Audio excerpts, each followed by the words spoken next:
ආයිබෝවන් මෙන්න මේ වගේ ඉලක්කම් ගොඩක් තියෙන ලොකු සංඛ්‍යාවක් දැක්ක ගමන් එක සැරේට කොහොමද කියවන්නේ කියලා අපි මෙන්න මේ වීඩියෝවේදී ඉගෙන ගමු. ඉතින් වීඩියෝට යන්න කලින් Max with Buddhi YouTube channel එක subscribe කරලා like එකක් දාලා තියන්න. හරි. එහෙනම් මේ වගේ සංඛ්‍යාවක අපි ඉස්සෙල්ලම කරන්න ඕන වැඩේ තමයි පිටිපස්සේ ඉඳලා ඉලක්කම් 3න් 3ට සංඛ්‍යා කාණ්ඩ වෙන් කරගන්න. මේ බලන්නකෝ 1 2 3යි මෙහෙම වෙන් කරගත්තා.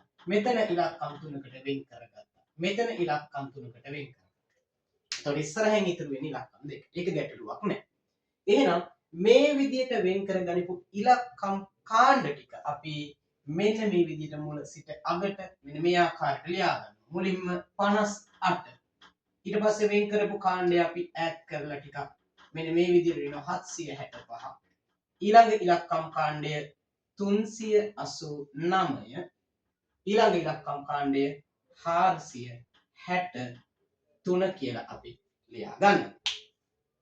හරි. එතකොට මෙන්න මේ වගේ ඉලක්කම් 3න් 3ට වෙන් කරගත්තු මේ වගේ ඉලක්කම් කාණ්ඩයකට අපි කියනවා සංඛ්‍යා කලාපයක් කියලා. සංඛ්‍යා කලාපයක් කියලා කියනවා. එතකොට අපිට මෙන්න මේ කෙළවරේම තියෙන සංඛ්‍යා කලාපයට අපි කියන්නේ ඒකක කලාපය කියලා. ඊට පස්සේ තියෙන සංඛ්‍යා කලාපයට අපි දහස් කලාපය කියලා කියනවා. ඊළඟට තියෙන සංඛ්‍යා කලාපයට අපි කියනවා මිලියන කලාපය කියලා. ඊට පස්සේ තියෙන සංඛ්‍යා කලාපයට අපි බිලියන කලාපය කියනවා. ඔන්න ඔය විදිහට කලාප 4 අපි අඳුරගත්ත ගමන් මේ සංඛ්‍යාව අපිට පටස් ගාලා කියන්න පුළුවන්.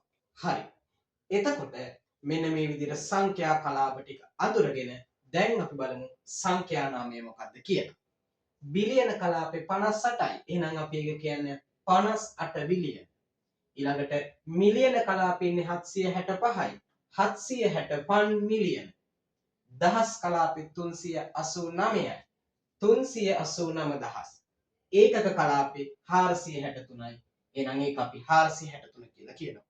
එහෙනම් මේ සංඛ්‍යාව අපි ඔන්න එකවර කියවමු 58 බිලියන 765 මිලියන 389,463 මේ වගේ ඉලක්කම් ගොඩක් තියෙන විශාල සංඛ්‍යාවක්. එහෙනම් අපි එකපාරට කියන්න ඉගෙන ගත්තා මෙන්න මේ කියන ක්‍රමය පාවිච්චි කරලා.